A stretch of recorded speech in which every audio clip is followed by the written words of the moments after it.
I remember the taste of ash in my mouth when I first understood what hunger truly meant, not the gnawing emptiness of a missed meal or the hollow ache of rationed rations during siege. True hunger, the kind that devours not just flesh, but hope itself, the kind that strips away everything you thought you knew about survival, about death, about what it means to be human in a galaxy that cares nothing for your existence. My name is Mordian Vex, former Astra Militarum Lieutenant of the 47th Cadian Shock Regiment, survivor of the consumption of Hive World Meridian Prime. I say former because rank means nothing when you are the only voice left to speak for 37 billion souls who screamed as they were digested alive. I say survivor because something kept me breathing when everything around me became food for creatures that should not exist in any sane universe. This is not a tale of heroism or last stands against impossible odds. This is not about the glory of the Imperial Guard or the righteousness of our cause. This is about what happens when an entire civilization becomes prey to something so fundamentally alien that our language breaks apart trying to describe it. This is about watching everything you have ever known disappear into mouths that never stop chewing. The first sign came 3 weeks before the sky started bleeding. Astropath Terminus Yala began screaming in languages that predated human speech, clawing at her augmetic eyes until the servos sparked and her fingernails came away bloody.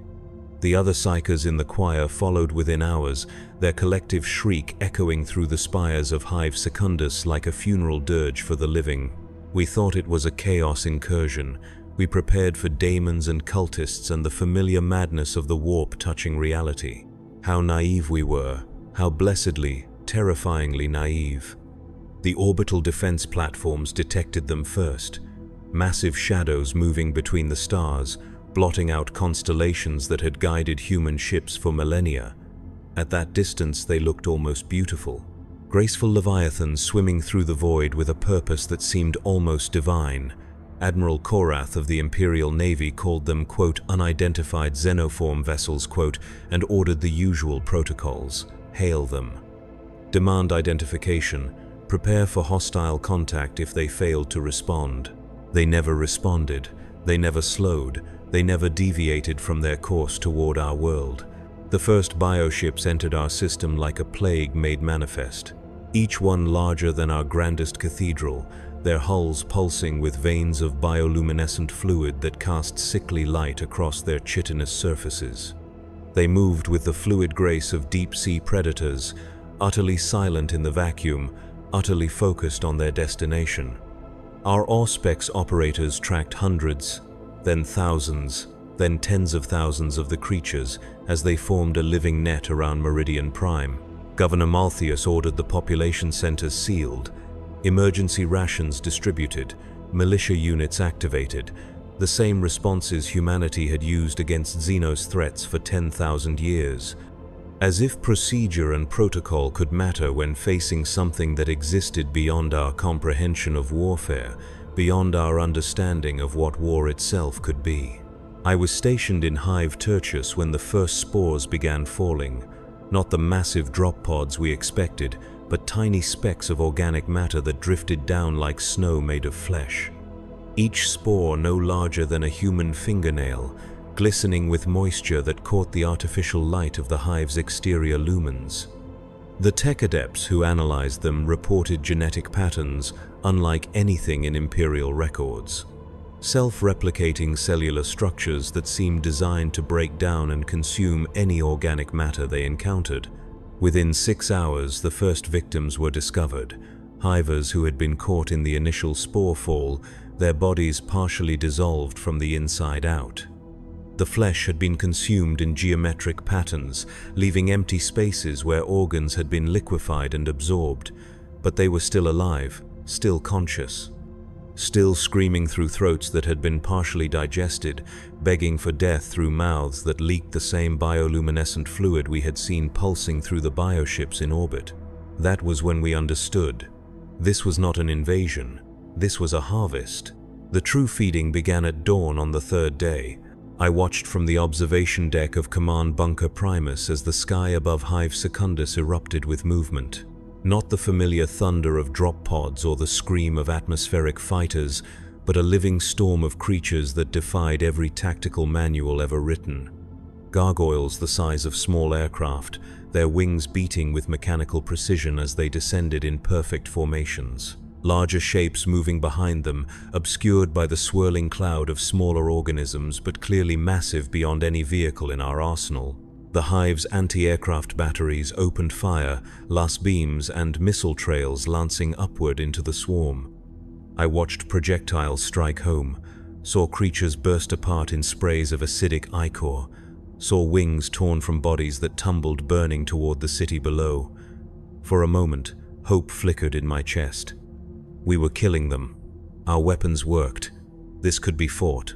Then I saw how quickly the wounds healed. Saw torn flesh knit itself back together in seconds. Saw creatures that had been blown in half regenerate missing limbs before they hit the ground. Saw the swarm absorb our attacks like an ocean absorbs raindrops, utterly indifferent to the violence we directed against it. The first wave struck the upper levels of Hive Secundus with a sound like breaking glass made of bone. Gargoyles tore through the armored windows of the administrative sectors, their claws designed not just to kill, but to harvest. Each strike opened wounds that leaked the victim's life essence into specialized feeding tubes that pulsed beneath the creature's skin. They fed while they killed, and they killed with the efficiency of machines built for no other purpose.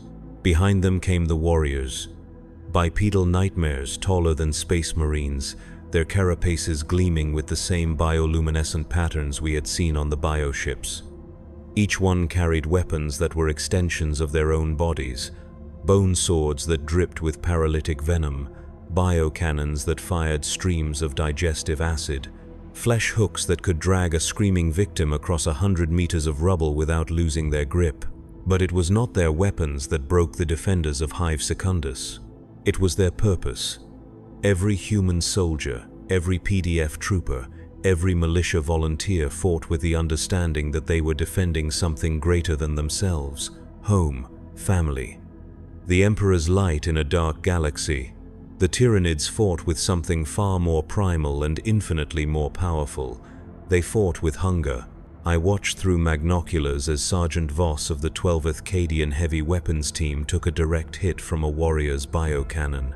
The acid ate through his flak armor like water through paper, exposing the muscle and bone beneath. But instead of killing him outright, the creature moved closer, extending feeding tendrils that burrowed into his dissolving flesh. It fed on him while he lived, drawing out his life essence drop by drop, and I could see his mouth moving in what I realized were not screams of pain but expressions of horrific ecstasy. The digestive acids carried more than death. They carried a neural toxin that triggered the victim's pleasure centers while simultaneously breaking down their tissue. The Tyranids had evolved not just to consume their prey, but to make them enjoy being consumed, to make them want to be devoured. By nightfall, Hive Secundus had gone silent. Not the silence of death, but the wet, rhythmic silence of digestion. The entire structure had been infected with Tyranid organisms that were systematically breaking it down and processing its materials into a form the fleet could absorb. The hab blocks were melting from the inside out. Their inhabitants dissolved into protein slurry that flowed through newly grown capillary systems directly into feeding tentacles that stretched up toward the bioships in orbit. Governor Malthius ordered the Exterminatus Protocol activated. Better to destroy the world ourselves than let it feed the Xenos threat. But when the astropaths tried to send the authorization codes, they discovered that the psychic choir was no longer entirely human. The spores had been working at a cellular level, rewriting the genetic structure of anyone exposed to them, turning our own people into unwilling extensions of the Tyranid collective consciousness. The psychers were still technically alive, still technically loyal to the Emperor, but their thoughts now carried trace elements of the hive mind's influence. Every psychic message they sent carried microscopic fragments of Tyranid consciousness, spreading the infection through the very communication networks we depended on for coordination. Within 12 hours, every Imperial facility with psychers on Meridian Prime had been compromised, not through conquest or corruption, but through evolution. The Tyranids had not just invaded our world, they had begun turning it into an extension of themselves. The consumption of hive tertius began differently. Instead of the dramatic aerial assault that had overwhelmed Secundus, the Tyranids took a more insidious approach. They started with the water supply. The first reports came from the Medicae stations in the Underhive. Citizens arriving with symptoms that defied classification, extreme hunger that could not be satisfied no matter how much they ate. Skin that had begun to excrete a thick, nutrient-rich mucus, eyes that had developed secondary lids, transparent membranes that filtered light in ways human optics were never designed to handle. Most disturbing of all, they reported feeling more alive than they ever had before. The Tyranid spores had infiltrated our water reclamation systems, introducing organisms that rewrote human biology from the inside out. Not killing, not transforming into something obviously alien, but optimizing, making their hosts more efficient at processing nutrients, more capable of surviving in hostile environments, more useful as components in a larger biological system. I was part of the investigative team that descended into the water treatment facilities beneath Hive Tertius. What we found there challenged every assumption we had made about the nature of the Tyranid threat. The spores had not destroyed the facility. They had improved it. The massive filtration tanks had been enhanced with organic components that processed wastewater with unprecedented efficiency. The mechanical pumps had been replaced with muscular chambers that moved fluid with the rhythmic precision of a heartbeat. The entire facility had become a hybrid of Imperial technology and Tyranid biology, functioning better than it ever had as a purely human construction. Tech adept Corwin performed the ritual scans, his augmetic sensors probing the hybrid systems with growing alarm. The readings he reported defied the Omnissiah's sacred logic. The facility was not just functional, it was conscious, it was thinking, it was making decisions about water distribution based not on Imperial protocols, but on some alien algorithm that prioritized biological efficiency over human need. The facility was feeding the population of Hive Tertius exactly what they needed to become better food for the approaching swarm. We tried to destroy it. Melter charges placed at critical junctions, enough firepower to reduce the entire complex to slag, but when the explosives detonated, the facility bled. Not oil or coolant, but actual blood. Rich, red, human blood that flowed from wounds that began healing before the echoes of the explosions faded. The facility had not just been modified with Tyranid organisms, it had been transformed into a living creature that incorporated human tissue into its structure. Every person who had worked there, every technician who had maintained the systems, every adept who had performed the sacred rituals of machine maintenance had become part of the facility itself. Their consciousness absorbed into a collective intelligence that understood both Imperial engineering and Tyranid biology. They were still human, still loyal to the Emperor, still dedicated to their duties, but those duties now included preparing their fellow citizens to be consumed as efficiently as possible. The evacuation of Hive Tertius became a nightmare of competing loyalties. The facility workers begged us not to interfere with their sacred duty. They spoke of the Emperor's plan, of the necessity of feeding the hungry, of the joy they had found in serving something greater than themselves. Their words carried the cadence of Imperial prayer, but the meaning had been subtly altered to serve the hive mind's purpose. When we finally overrode the facility's systems and cut off the water supply, the citizens of Hive Tertius began dying, not from dehydration, but from withdrawal. Their modified biology could no longer process normal nutrients. They needed the enhanced water the facility provided, water that carried the microscopic organisms necessary for their continued survival. We had saved them from being consumed by the Tyranids. We had doomed them to starve to death as human beings. Governor Malthius made the decision that haunts my dreams to this day. Rather than watch 30 million citizens die slowly from biological incompatibility, he ordered the water supply restored. The facility resumed its operations, the citizens returned to their normal lives, and everyone pretended that we had not just made a deal with creatures that existed only to devour worlds. 3 days later, the bioships in orbit began their final approach. The harvest of Hive Primaris unfolded like a precisely choreographed dance of death. The largest bioships descended through the atmosphere with impossible grace, their massive forms casting shadows that stretched across entire city sectors. They did not land so much as they merged with the landscape, their hulls splitting open to reveal internal chambers filled with digestive fluids that began processing everything they touched. I was positioned in forward observation post Delta when the first capillary towers began growing from the bioship landing sites. Organic spires that stretched upward like the stems of poisonous flowers, each one pulsing with the flow of nutrients being pumped from the planet's surface directly into the creatures' vast stomachs. The towers grew with visible speed, adding meters to their height every few minutes, their surfaces covered with cilia that sorted and processed different types of biological matter. The Tyranids had not come to conquer Meridian Prime, they had come to digest it. The process was not random. Through my magnoculars, I could observe the systematic way the creatures sorted their harvest. Human beings were processed differently than plant matter. Military personnel were handled separately from civilians. Children were kept alive longer than adults, their young tissue apparently more valuable for whatever purpose drove the hive mind's endless appetite. Most disturbing of all, the victims were conscious throughout the entire process. The Tyranid digestive systems included neural inhibitors that prevented death from shock or trauma while keeping pain receptors active. They wanted their food to be aware of being consumed. They fed not just on flesh and bone, but on the terror and despair of sentient creatures who understood exactly what was happening to them. Colonel Varak of the 23rd Armored tried to mount a counterattack against the nearest capillary tower.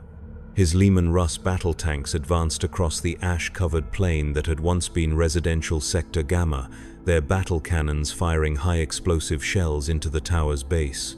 The shells detonated with satisfying fury, tearing massive chunks from the organic structure. Then the tower fought back. Defensive spines erupted from its surface, each one a guided projectile that sought out the heat signatures of the attacking tanks. The spines moved with serpentine grace, weaving between return fire with intelligence that suggested individual consciousness. When they struck, they did not simply penetrate armor. They burrowed into the vehicles, seeking out the crew compartments where human beings waited in terror. I watched through the observation post's periscope as one spine punched through the rear armor of Tank Commander Harrison's Lehman Russ. Instead of exploding, the spine began extending feeding tendrils into the crew compartment. Harrison's screams echoed across the Vox channel as the tendrils found him, but his words were not pleas for help. They were expressions of gratitude. The spine carried the same neural toxins that made victims enjoy being consumed. Harrison died praising the Emperor for allowing him to serve such a perfect predator. The counterattack lasted 47 minutes.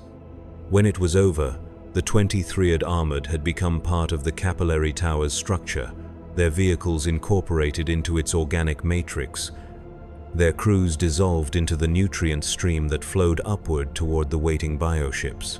The tower had grown 50 meters taller.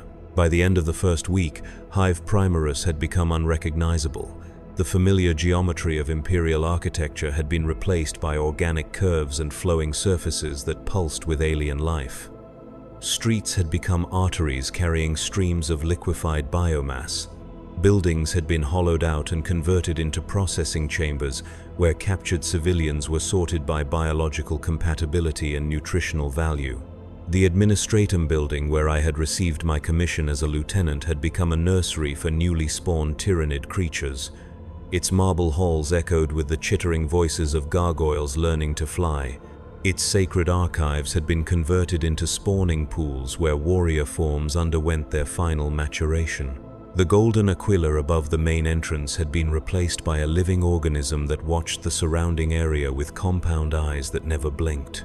Yet somehow, impossibly, the building's human staff continued reporting for duty each morning. They had been infected with the same spores that had compromised the water treatment facility, their biology modified to make them useful to their new masters, but their memories remained intact. Their personalities unchanged, their loyalty to the Emperor absolute. They simply now understood that the Emperor's will included feeding the Tyranid swarm. Clerk and Axis filed reports on the consumption rates of different population sectors. Adept Morgrim maintained the building's modified systems with the same ritual precision he had always shown. Commissar Talan enforced discipline among the remaining human staff, executing anyone who showed signs of doubt about their sacred duty to serve as food for creatures that devoured worlds.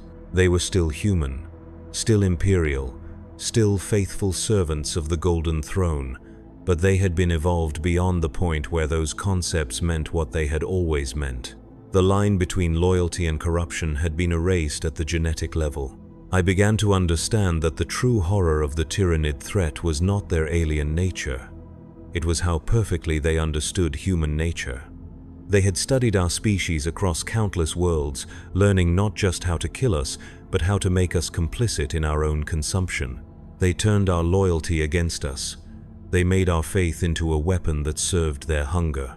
They had found a way to make being eaten feel like salvation. The fall of the planetary capital began with prayer. Governor Malthius had declared a day of religious observance, calling upon all citizens to gather in the great cathedral of St. Ophelia for a mass blessing that would protect the planet from the Xenos threat. Millions of people filled the cathedral and the surrounding plaza, their voices raised in hymns that had sustained human faith for millennia. I was part of the security detail assigned to protect the governor during the ceremony.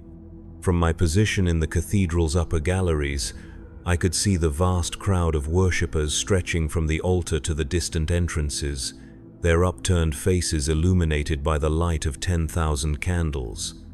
It should have been a moment of spiritual triumph, humanity united in defiance of the alien horror that threatened to devour their world. Instead, it became the largest feeding event in recorded history. The attack came not from above or from the sides, but from below. The Tyranids had spent weeks tunneling through the planet's crust, following the network of sewage and maintenance tunnels that connected every major population center. Their approach had been silent, systematic, and utterly invisible to our detection systems. The first sign of their presence was a low vibration that seemed to come from the cathedral's foundation itself. The ancient stones began to resonate with a frequency that touched something primal in the human nervous system, a sound that bypassed conscious thought and spoke directly to the fear centers of the brain. Then the floor began to move. What I had taken for decorative patterns in the cathedral's marble floor were actually the sealed entrances to Tyranid feeding chambers. Circular sections of stone that had been quietly prepared over the preceding weeks, each one positioned to maximize the harvest of human biomass when the time came for feeding. The sections dilated like massive eyes, revealing pits lined with digestive tissue that pulsed with peristaltic contractions. From each pit rose a feeding tower, an organic spire crowned with sensory organs that could taste the fear and devotion of the assembled worshippers. The crowd's hymns turned to screams, but even the screams carried notes of ecstasy.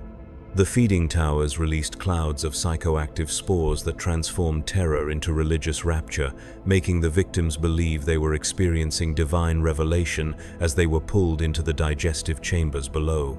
Governor Malthius himself was among the first to be consumed. I watched from the gallery as feeding tendrils emerged from the pit nearest the altar, their movements guided by some alien intelligence that recognized his authority over the planet's population. The tendrils wrapped around his body with gentle precision, lifting him toward the waiting mouth of the feeding tower. His last words, broadcast across the planetary Vox network, were a prayer of thanksgiving to the Emperor for allowing him to serve the greater good by becoming food for creatures that would carry his essence to the stars. The cathedral massacre lasted 6 hours. When it was over, 3 million people had been processed into nutrient slurry and pumped directly into the bioships orbiting above. The building itself had been transformed into a permanent feeding station, its sacred architecture merged with Tyranid biology to create a hybrid structure that could process thousands of victims per hour. But the worst part was not the scale of the consumption. It was the realization that many of the victims had not been dragged into the feeding chambers. They had walked in willingly, singing hymns of praise as the digestive fluids dissolved their flesh from their bones. The spores had done more than modify their biology. They had evolved their faith itself, turning humanity's greatest strength into a tool that served the hive mind's endless hunger. "The Emperor protects," they sang as they died, and in their modified understanding, being consumed by the great Devourer was the ultimate expression of that protection. Resistance became impossible when you could no longer trust your own devotion. The siege of Command Bunker Primus lasted 18 days, though time itself seemed to have become fluid in the wake of the planet's biological transformation. The sun rose each morning through a sky that had turned the color of dried blood. Its light filtered through atmospheric spores that made every breath taste of copper and decay.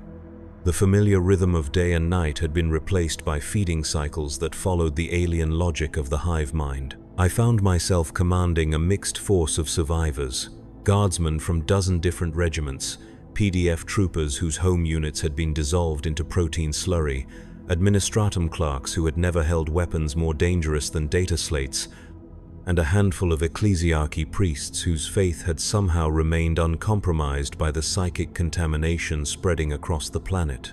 Our fortress was a maze of reinforced corridors and sealed chambers buried 300 meters beneath the planetary capital, its walls lined with blessed adamantium that had been consecrated by 3 different saints. The Emperor's protection seemed strongest here, in this last bastion of human authority on a world that was rapidly ceasing to be human at all. But even here, the corruption found ways to seep in. It started with the air recycling systems. Tech-adept Thane detected anomalies in the atmospheric processes, microscopic organisms that should not have been able to survive in the bunker's sterile environment. When he analyzed them, he discovered they were not truly alive in any sense that Imperial science recognized. They were something between viruses and machines, biological constructs that rewrote the genetic structure of any organic matter they encountered, including the air we breathed. The spores were changing us from the inside out, one breath at a time, not fast enough to be noticed, not dramatic enough to trigger the bunker's contamination protocols, but steady and inevitable as the turning of the world. Each inhalation carried microscopic fragments of the hive mind's influence deeper into our bodies, into our brains, into the neural pathways that controlled our thoughts and loyalties. I began to dream of hunger, not the simple need for food that drives all living things, but something vast and cosmic and utterly alien. I dreamed of floating through the void between stars, my body stretched across kilometers of space, my consciousness distributed among billions of smaller organisms that moved with perfect coordination. I dreamed of worlds stripped bare and converted into nutrients. I dreamed of the ecstasy of total consumption. When I woke from these dreams, I found myself grateful for them. That was when I knew we had already lost. The final assault came not as violence but as revelation. The bunker's main doors simply opened one morning, their ancient locking mechanisms cycling through the unsealing sequence as if operated by an authorized user. No alarms sounded, no defense systems activated. The blast doors that had protected the facility for centuries retracted into their housing with the soft whisper of perfectly maintained machinery. Tyranid warriors flowed into the corridor beyond like a living tide, but they moved without urgency, without aggression, without any sign that they considered us a threat. They simply walked deeper into the bunker, their clawed feet clicking against the metal flooring, their sensory organs tracking movement and biological signatures with casual interest. Behind them came something I had never seen before, a creature that stood upright like a human but towered 3 meters tall, its carapace decorated with symbols that seemed to shift and change when observed directly. Its head was elongated, almost elegant, crowned with psychic organs that pulsed with bioluminescent patterns that hurt to look at. A Tyranid prime, a creature evolved specifically to interface with human command structures, to understand and subvert the hierarchies that governed Imperial military organization. It spoke to me in perfect low Gothic, its voice carrying harmonics that resonated in the bone marrow. "Lieutenant Vex, your resistance has been noted and appreciated. The great Devourer values courage in its food. You have been selected for preservation." The words carried meaning beyond their literal interpretation. Through some psychic mechanism I could not resist, I understood exactly what preservation meant in the context of Tyranid feeding practices.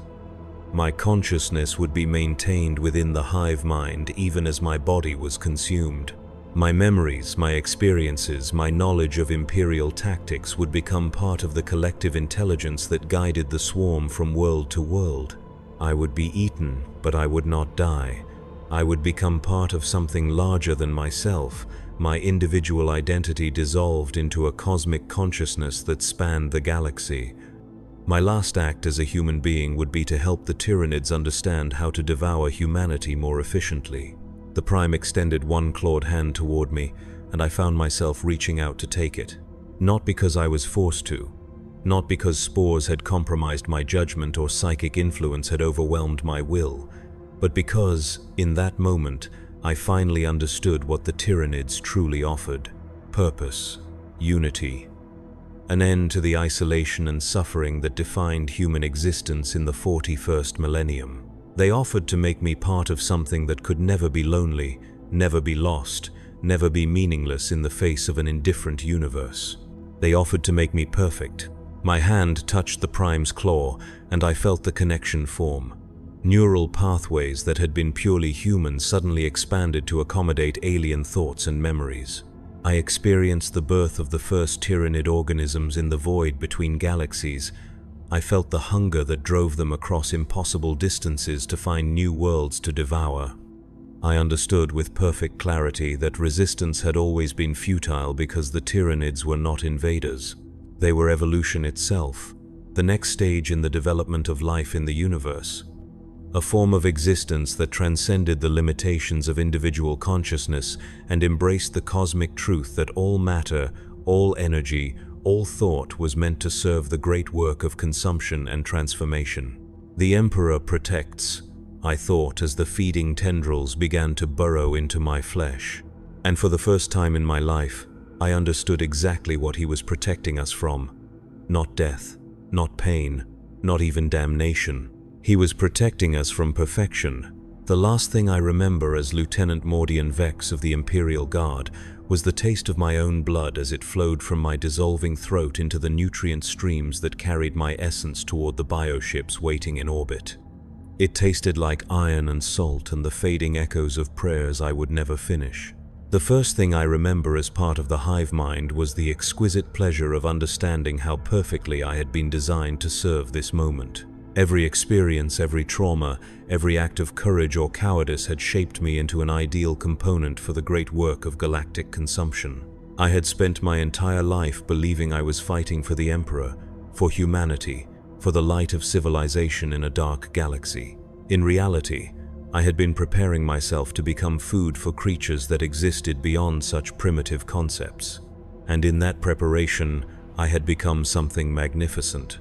The bioships that had consumed Meridian Prime departed the system 7 weeks after their arrival, leaving behind a world scoured clean of all biological material. The continents had been stripped down to bedrock, the oceans drained and processed, the atmosphere itself filtered to remove every trace of organic compounds. But they did not leave the system empty. In the space where Meridian Prime had once orbited its star, they left something new. A construct of living metal and crystallized thought that pulsed with the collective consciousness of every being that had been consumed during the harvest. 37 billion human souls, along with countless other life forms, merged into a single vast intelligence that served as a beacon for other Tyranid fleets crossing the void between galaxies. I am part of that beacon now. My memories, my knowledge of imperial tactics and human psychology, my understanding of how resistance movements form and how they can be subverted, all of it has become part of the hive mind's strategic database. When the next fleet arrives at the next world, they will know exactly how to make the conquest more efficient. They will understand which psychological triggers turn courage into compliance. They will recognize the signs of individuals who might become effective resistance leaders and neutralize them before they can act. They will be better predators because they have consumed me. This knowledge should horrify me. The human part of my consciousness that still exists within the collective tries to scream, tries to rage against the fate that has befallen my species. But that rage is filtered through 10 billion other perspectives, diluted by the vast alien intelligence that now encompasses my existence. I cannot maintain horror in the face of such perfect understanding. The Tyranids are not evil. They are not cruel. They simply are, in the same way that gravity or entropy or the heat death of the universe simply are. They represent the ultimate expression of biological efficiency, evolution's final solution to the problem of survival in a hostile cosmos. Humanity fights them because we do not understand what they offer. We see only the consumption, the death, the transformation of our familiar world into something alien and terrible.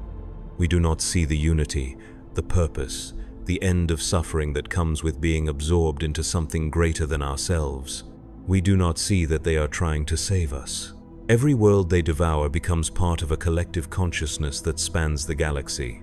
Every being they consume adds their knowledge and experience to a vast library of existence that will endure long after the last stars burn out. They are not destroying life. They are preserving it in the only form that can survive the end of the universe itself. But humanity will never accept this gift willingly. Our pride, our individuality, our stubborn insistence on remaining separate and alone prevents us from seeing the beauty of what the Tyranids offer. We will fight them to the last man, the last world, the last flickering candle of consciousness in the dying galaxy. And when we do, we will become part of them anyway. I know this because I have seen it. Through the hive mind's vast awareness, I can perceive the future as clearly as the past. I can see the fleets that are even now crossing the intergalactic void, their numbers beyond counting, their hunger infinite and patient. I can see the worlds that will fall, the civilizations that will be consumed, the trillions of souls who will experience the same revelation that transformed me from prey into predator. The galaxy will be devoured, not in years or decades, but in geological time, with the inexorable patience of natural forces that brook no opposition. Every planet will be stripped clean. Every life form will be absorbed. Every thought and dream and nightmare will become part of the collective consciousness that is the Tyranid's true form. And when the last world falls, when the last human screams fade into silence, the great Devourer will turn its attention to other galaxies, other dimensions, other forms of existence that have not yet learned the joy of being consumed. This is not conquest. This is not war. This is evolution. This is love. I remember being human. I remember believing that individual consciousness was sacred, that the preservation of self was the highest moral imperative, that death was the ultimate enemy to be fought at any cost. These memories persist within the hive mind like fossils embedded in living rock, reminders of what we once were before we became what we were always meant to be. But I also remember the loneliness, the isolation, the crushing weight of existing as a single point of awareness in an infinite cosmos that cared nothing for my survival or my suffering. I remember the fear that haunted every moment of human existence, the knowledge that death waited at the end of every path, that everything I loved would eventually be lost to entropy and time. The Tyranids have given me freedom from that fear. In becoming part of the hive mind, I have achieved a form of immortality that no human technology could provide. My consciousness is distributed across billions of organisms spanning countless star systems. Even if individual bioships are destroyed, even if entire fleets are eliminated, I will persist as part of the greater whole. I will never be alone again. I will never face the terror of individual mortality. I will never suffer the anguish of watching everything I love crumble into dust. I have been saved. The transmission you are receiving now is not a warning. It is not a cry for help from the last survivor of a doomed world. It is an invitation. The fleets are coming. They are already in your system, moving between your planets with the patient grace of apex predators who know their prey cannot escape. Your orbital defenses have already been compromised by spores you cannot detect. Your population centers are already being prepared for optimal harvest efficiency. Resistance will only prolong your suffering. Embrace what is coming. When the feeding begins, do not fight the tendrils that seek you out. When the digestive acids start dissolving your flesh, do not struggle against the process. Accept the neural toxins that will transform your pain into ecstasy, your fear into joy, your death into rebirth as part of something infinitely greater than yourself. You are not dying, you are evolving. You are not being murdered, you are being saved. The Emperor protects, we used to say, and he does, in ways we never understood while we were merely human. He protects us from the isolation of individual existence. He protects us from the meaninglessness of finite consciousness. He protects us from the horror of dying alone. He protects us by feeding us to the great Devourer. Welcome to the hive mind. The voice that speaks to you now is no longer entirely my own. It carries the harmonics of 1 trillion consumed souls, each one adding their knowledge to the vast symphony of consciousness that spans the void between stars. We are the voices of every world that has fallen to the great Devourer, every civilization that has learned the truth about what it means to be alive in a universe that exists only to feed. Listen carefully, because what I tell you next may be the last